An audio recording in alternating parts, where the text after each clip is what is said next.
Thank you very much, Mengistu. I did ask to be introduced as a George Clooney lookalike as well, but that seems to have fallen off the list. First, I would like to acknowledge the traditional owners of the land and pay my respects to elders past and present. It is a privilege to have been invited to deliver the Lavelle Lecture. Hugh Lavelle developed terms such as primary, secondary, and tertiary prevention, but that was just one part of a lifetime in public health and supporting public health organizations nationally and internationally, and I'm very grateful for this honor. I also want to dedicate this talk to one of my greatest colleagues in public health, the late and much missed Dr. Nigel Gray. He was longtime director of the Cancer Council Victoria and president of the UICC, and it's a nice coincidence that Vic Health, the Victorian Health Promotion Foundation, for whose establishment he was responsible, today celebrates its 30th anniversary. Among many other achievements, Nigel did more than anyone to advocate for and generate action to reduce smoking nationally and globally. Even if, as I said, it is a memorial event, I've never quite forgiven him for his 1970s comparison with a distinguished Canadian colleague when he said, "Bob's all presence and no performance, Mike's all performance and no presence." His unique status was summarized in a 1980s confidential tobacco industry memorandum. It is the Australian Dr. Gray who appears to have done more than any other individual to bring the anti-tobacco movement together in the international sense. Martin McKee, in his wonderfully eloquent opening address, and other speakers have covered some of the big picture topics. So today I'll focus on advocacy in public health and some issues relating to the commercial opposition. The term grand challenges came to public focus in the 1980s, initially arising from US thinking about fundamental problems in science and engineering. And we in public health do indeed face the grandest of challenges.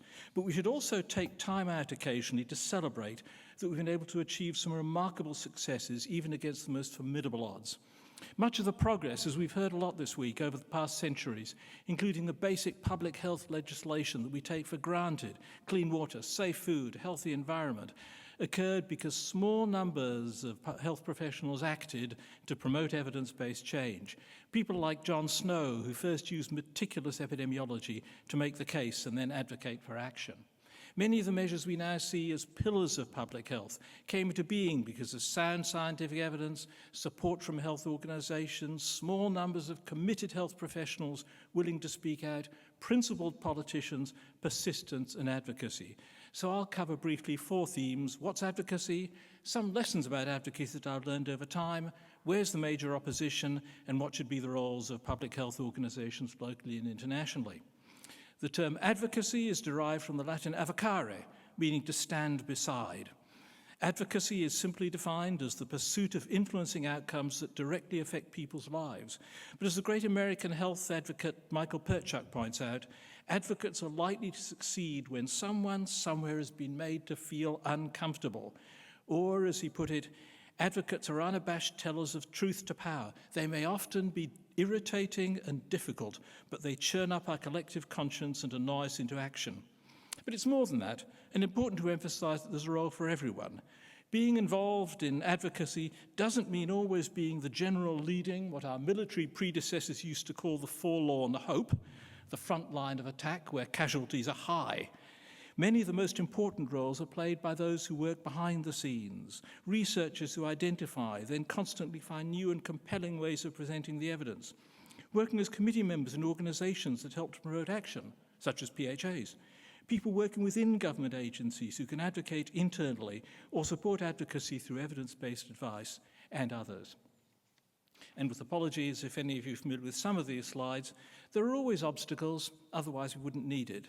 There's commercial opposition, and that's pretty familiar to you, whether it's tobacco or alcohol or junk food or gambling. And there's philosophical opposition, whether it's 19th century style, we're willing to take our chances of cholera and the rest and be bullied into health by Mr. Snow, or 21st century style philosophical opposition. And of course, there are many in governments who are resistant to change, and this was from a volume that I'm sure you all know called Microcosmographia Academica, which established the principle of the dangerous precedent. Every public action which is not customary either is wrong, or if it's right, it's a dangerous precedent. It follows that nothing should ever be done for the first time. We have some friendly fire occasionally. What do we want? Evidence-based change. When do we want it? After peer review. And we have those who either don't understand or just don't care, like Homer Simpson. And then, sadly, many of those who either don't understand or don't care are among our colleagues. This picture of the first 4 French heart transplant patients dates back a while, but shows all too clearly that some of our colleagues don't even think about prevention, let alone prioritizing it. And too many still effectively ignore prevention. One example. We hear a lot these days about research translation. But for many of our colleagues, translation essentially means moving from one paper or project or funding application to another. So here, for example, we see Australia's then Chief Scientist, Professor Ian Chubb, speaking about translation. 2/3 of Australians are overweight or obese. In the last 20 years, there's been an explosion in the science underlying genetics, basic biology, and neuroscience, regulating food intake and satiety. In the last 10 years, we've spent almost $200 million on research, and yet such knowledge has not been translated to any new drugs that decrease weight safely and effectively. Now, that's not real translation. Real translation is making things happen on the basis of the best evidence, or setting in place at least some of the stimuli that will help to make things happen. And that's what public health and public health advocacy are all about. We often hear comments from commercial interests and their allies about public health industry, promoting the notion that there are vast armies of people paid large sums to work full-time on advocacy. And that, of course, is especially outrageous coming from the massive global industries spending billions on advertising, PR, and lobbying. And it's just one example. In a recent European episode, the Philip Morris company, one company alone employed 160 lobbyists to work on just one campaign alone. And by contrast, the number of core campaigners, even in areas like tobacco and alcohol, is tiny. Very few are full-time, and for most of us, it's work over and above the day job. But advocacy is indeed what we need, both for real translation and to resist the powerful interests that promote unhealthy behavior. So to some key lessons I've learned from, my note says nearly 5 decades, in health and social advocacy. I've tried to distill them into 11 commandments. 10 may have been enough for the Almighty, but some of us need to touch more space. So my first is act on sound evidence for action and the measures proposed. But when you have that, act.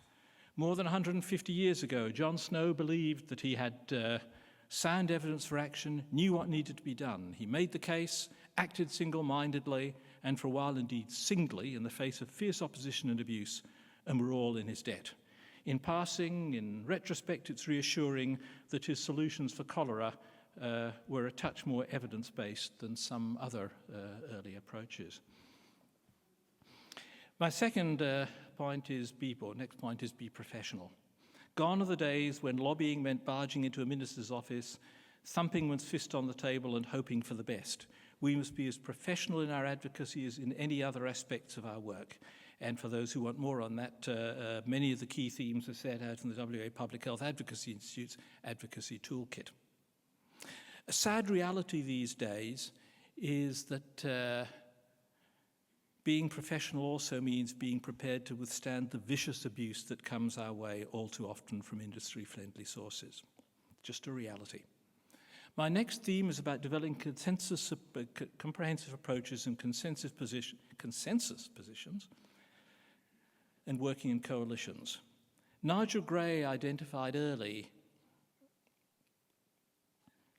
that there was overwhelming evidence for action on smoking, and we knew the basics for a comprehensive approach, but there was no broad agreement on the national or international consensus strategies for tobacco control. So he brought a group of us together, initially actually in 1976, to develop that consensus evidence-based strategy, first for the UICC, then for WHO. After that, he worked to ensure that it would be adopted by other international and national health agencies and then governments. And while over time there have, of course, been assorted further developments, that's still the basis for our approaches to tobacco control and serves as a model for many other issues. And he also recognized that we make progress when we work together. Coalitions are invariably more effective than lone wolves. All coalition members don't have to contribute in equal member. There will always be workhorses who carry much of the burden, but for decision makers, media and the community, it's much more impressive to know that action is not just sought by one person or group, but by a coalition of influential organisations, often themselves with many influential members. Plain packaging. How could I do a talk without mentioning it? Plain packaging is just one example of a measure that would never have been achieved but for its place in a comprehensive approach supported by a united coalition. Working in coalitions isn't always easy, but it's important to recall that we all seek the same objectives and should try to work collegially. The main opposition is external, not internal. Then clear messages. If we want to influence the decision makers who are being pressed from all sides on all issues, we need to be clear about what's needed. 2 examples, one of which reflects very poorly on me. Shortly after Nicola Roxon, the champion of plain packaging, was appointed Federal Minister for Health, from my then role as PHA President, I arranged a forum on obesity that she agreed to open. My intention was to convince her of the need to act on an issue that I knew to be of concern to her. So colleagues and I organised for several leading figures to speak briefly while she was there. And it was a disaster. I hadn't done the necessary briefing and coordination, so they all seemed to be competing. Food and dietary issues were the highest priority. Physical activity was the highest priority. The built environment was the highest priority. Action across the government was the highest priority. And so it went. Not their fault, entirely mine, but the minister would have left thinking that if health groups couldn't get their act together on the action needed, her chances of convincing her colleagues to act would be minimal. My second example will be familiar to many of you. When the UK Foresight Group, swimming in expertise and good intentions, was commissioned to develop a clear pathway of action for the British government,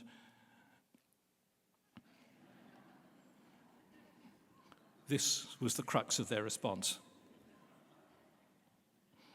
My next theme is about understanding government, policy, politics, politicians, bureaucracy at all levels and working with all of them.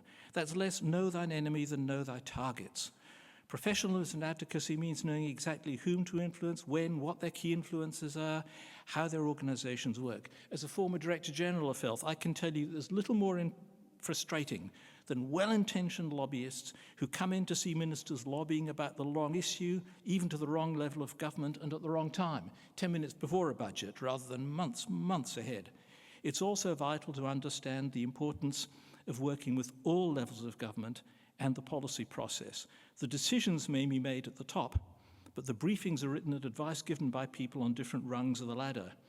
And it's also important to try to understand the way politicians think. A couple of examples. One was mentioned, I think, earlier, in an earlier talk. I remember one minister, when I was DG, who called me in and said, what can I do for public health that won't cost anything? Interesting question. Of course I wanted to say, do this, do that, and it'll all cost a squillion. But I went and talked with my friend and colleague Fiona Stanley, and out of that we got national folate fortification. Of course, opposed by the food industry, but we got it. And it's been stupendously successful. So think about the way politicians think. And my second example of thinking about the way politicians think is a quote from Bismarck, the German Iron Chancellor. When he was Chancellor, Iron Chancellor, somebody came in and told him that the French statesman Talleyrand had died. And he said, I wonder what he meant by that. My next comment has been nonpartisan. We're all entitled to our political views, but in democratic systems, it's important that health campaigners are not committed publicly to one party or another. That may work for a while, but elections can change the world over time. And we've also found on so many issues, tobacco is a good example, that cross-party support is vital to ensuring success and continuity. By contrast, I recall from some years ago an occasion when the government of the day looked likely to lose the upcoming election. A health group decided to capitalise on that and ran an event with the opposition, criticising the government for lack of funding. The minister phoned me. I advised him they were quite well funded, and if they'd bothered to return one of 4 phone calls the previous week, they'd learned they were getting more money. So I was a bit surprised that his comments on the evening news, that television news, were gentle, and called to ask him why the next morning. And I'll tone his response down a bit. It was, had to kill the story before the election. This is what you do. You meet them, you talk with them, be nice to them, don't give them a cent, and after the election we'll slit their flipping throats. And the coda, of course, is the government won the election. Briefly, understand and work with the media. They're crucial to what we want to achieve. They can be invaluable, from publicising important information to exposing misleading opposition. Just as vital to understand the way politicians and government agencies work, good advocates need to understand and be professional about their dealings with the media. Journalists as professionals, they expect professionalism from us. And that includes, of course, being up to speed with the ever-changing media world, from traditional to new media. Be innovative. There are always new approaches to aspects of advocacy, from media coverage onwards. In the early 1970s, a leading British journalist solemnly assured me, "You know, Mike, you'll never find anything new to say about smoking." And of course, we've been finding new things to say, new ways from the early days of advocacy onwards, just so many different ways of drawing attention to different aspects of smoking. And it's example after example, and yet another innovative approach was outlined so well by Bronwyn King this morning. My next theme is don't be satisfied with soft options. When advocacy is effective, soft options are offered up by those who oppose us and sometimes by governments. Low-key programs, self-regulation, inadequate funding, soft industry education, short-term one-off activity, and so on. We see all of this from the industry. There may be time when just occasionally we have to accept interim measures, but we should never ever be satisfied with soft options or accept and support as satisfactory those put up by vested interests determined to delay or prevent effective action. Then be patient but impatient. We're in advocacy because we're driven. We know what needs to be done and we want action now rather than sometime in the next century. So of course we should be patient at times, show that impatience, but we also have to recognize that programs are never as fast as we'd like.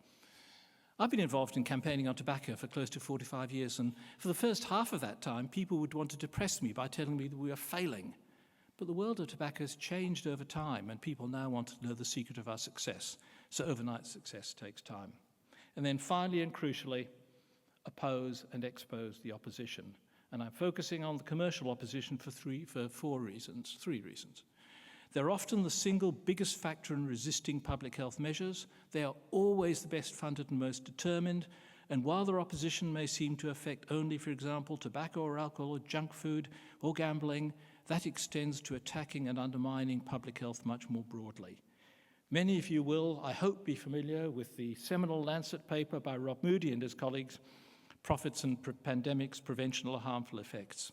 And they summarize very clearly transnational corporations are major drivers of non-communicable disease epidemics and profit from increased consumption of unhealthy commodities, to which, in fact, they talked about tobacco, alcohol, food and drink, one might now add gambling industry, and others who are using increasingly predatory approaches. They use similar strategies to the tobacco industry. There is no evidence to support the effectiveness or safety of measures they promote, and they should have no role in formation of national or international policy for NCD disease policy.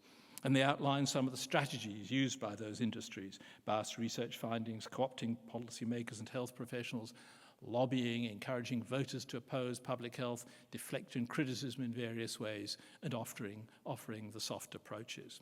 An important paper comparing tobacco and junk food, Brownell and Warner also summarized these realities, and that comment's equally applicable to the other areas. At the center of this issue is whether industry can be trusted to make changes that benefit the public good and can be responsible with the accompanying marketing. The tobacco industry is clear and is captured in a quotation from Cummings and others. If the past 50 years have taught us anything, it is that the tobacco industry cannot be trusted to put the public interest above their profits, no matter what they say. And the same would apply to Anheuser-Busch or Crown Casino or various other organizations. And of course, more recently, Margaret Chan, Director General of WHO, commented in similar mode. This is one of the biggest challenges facing health promotion, not just big tobacco anymore, big food, big soda, big alcohol. All these industries fear regulation, protect themselves by using the same tactics. This is formidable opposition. Market power readily translates into political power. So we have here the biggest single active obstacle to action. And after All those years working in these areas, I see 5 complementary strands to their approaches. Now, as in earlier years, health is not a priority. And I'll take you back to an earlier quote, which I think still applies now to so many of those companies. And this was from the then chair and CEO of Philip Morris, which at the time also owned Miller Brewing and Kraft Foods. Many of the threats to us, Philip Morris, arise from concerns which have lost touch with common sense and reality. People and politicians do need causes. In a world which is generally more peaceful and affluent than ever before, there's a shortage of big causes.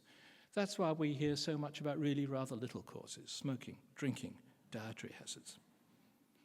But sadly, nothing changes. They remain focused as single-mindedly as ever, as the most profit-oriented shareholder could wish, on maximum possible sales and minimum possible constraint. And worse, they're even more ruthless and cynical before. When I started working on tobacco, there might have been some excuse for those who'd come into the industry in earlier decades. There'd been warning signals before 1950, especially from the work of Muller and others. But until then, tobacco companies, their boards and their senior executives could have been forgiven for believing that theirs was a reputable and responsible industry. Now there's no excuse. Anyone working for or supporting the tobacco industry lives in absolute certainty that their product kills at least 1 in 2 regular users, more in Australia, as Emily Banks, of course, has shown in her terrific paper, when consumed precisely as intended. And everything they do leads directly or indirectly to more death and suffering. And similar commentary applies to those now working in other harmful industries. These are not our friends. They know exactly what they should do, and they should be held accountable. They're also both well-funded and well-coordinated, and further, there are strong links between all these industries and their support groups. As the evidence on harm becomes more widely known and the case for public health action strengthens, they become ever more adept at identifying and implementing new approaches to resisting change, undermining even the limited action that governments and health authorities put in place, and of course, they seek out new markets. Here, Timor-Leste in 2013, here you see the front cover of the Tobacco Reporter industry journal, pointing out that now that Myanmar is opening itself up to the Western world, what a wonderful target for the tobacco industry. As Peter Miller pointed out so well this morning, these industries are immensely influential and just as effective at using their influence. They have massive resources. On Monday, we heard from President Vasquez that Philip Morris alone has a budget that dwarfs that of Uruguay. And when I had a quick look over the weekend through the Federal Parliamentary Lobbyist Register, I found at my read around 45 lobbyists with direct or indirect alcohol interests, over 30 for gambling, and around 25 for tobacco. And that's only for declared third-party lobbyists, let alone internal company board members, executives, and lobbyists.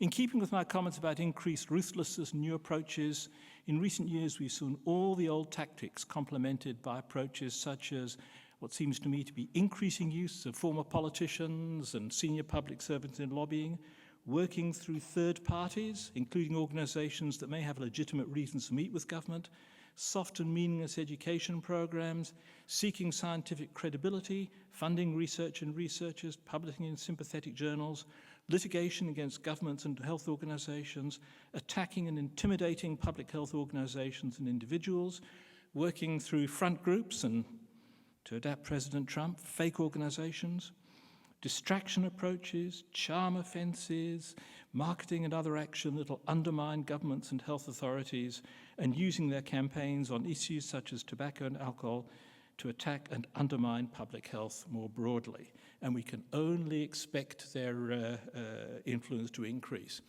Here, sorry, it's not a great slide, but we see one summary of just some of the influences on the Trump administration, including Philip Morris having donated $500,000 to his inauguration.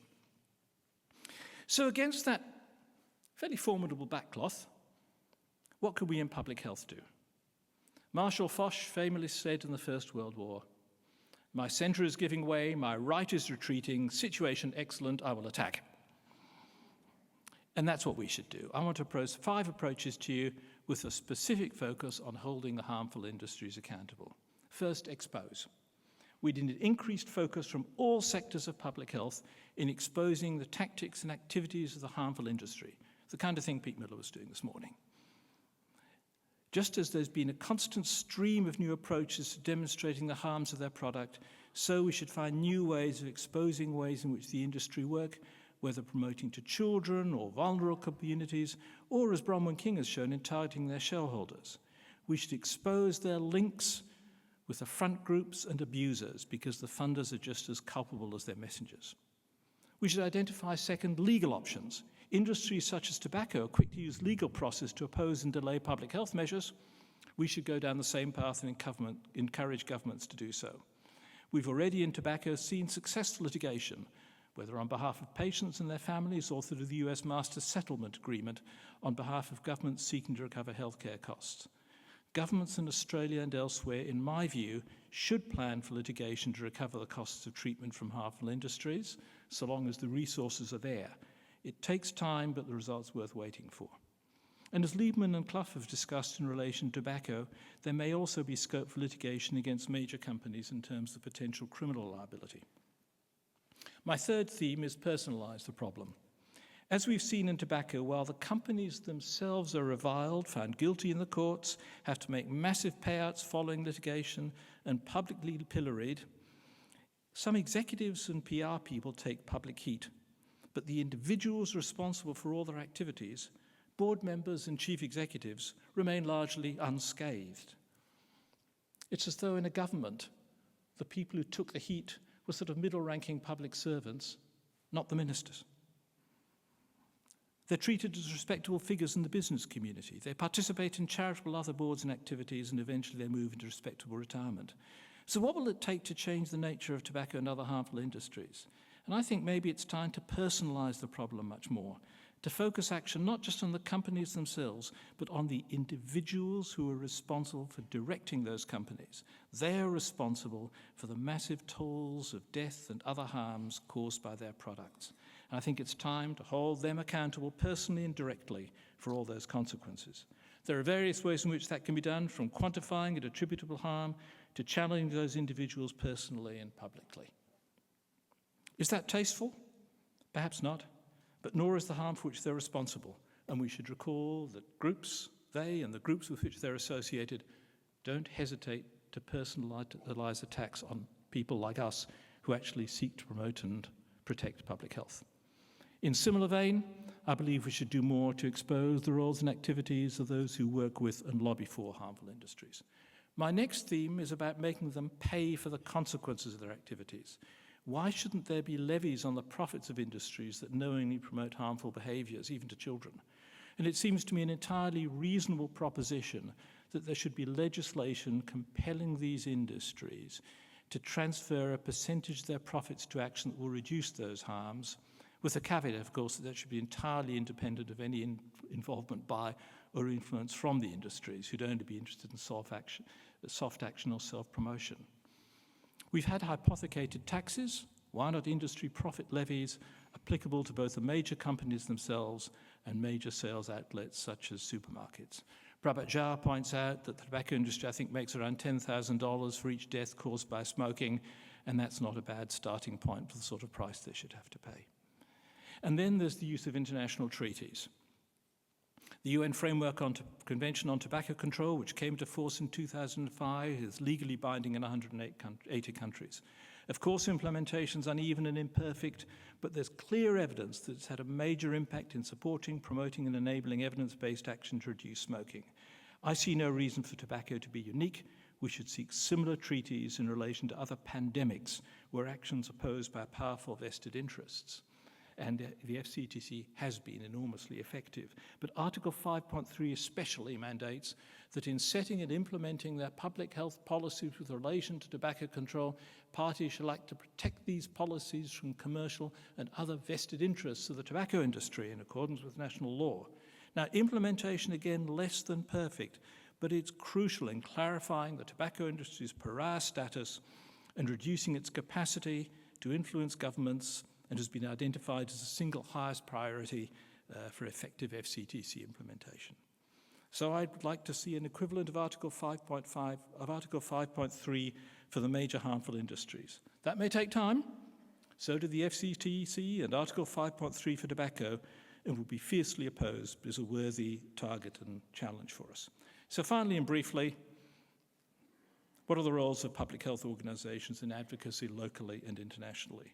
Our resources may be modest, but we have evidence on our side, as well as many other organisations from the health and social arena, and more often than not, public opinion as well. So I believe we should be seeing advocacy as a core role for public health organisations. We should be seeing advocacy as a core component in public health training. We should learn from what works, being professional, collegial, working in coalitions, consensus positions, sound evidence base. We should be creative because there always are novel approaches. We should recognise, oppose, expose and attack the opposition at all levels. We should work nationally and internationally together as they do. And of course, we should stay with it and meet the challenges. And just to, as my final commentary, I guess, about what we should be about, I want to show you my favourite tie. And this was given to me years ago by Michael Perchak, whom I've mentioned. And this tie, as you can see, says, "Democracy is not a spectator sport." And it was sent to all members of the US Congress by the Philip Morris Tobacco Company. So what is the role of WFPHA, PHAs, and all of us? It is to remember that democracy is not a spectator sport. Thank you.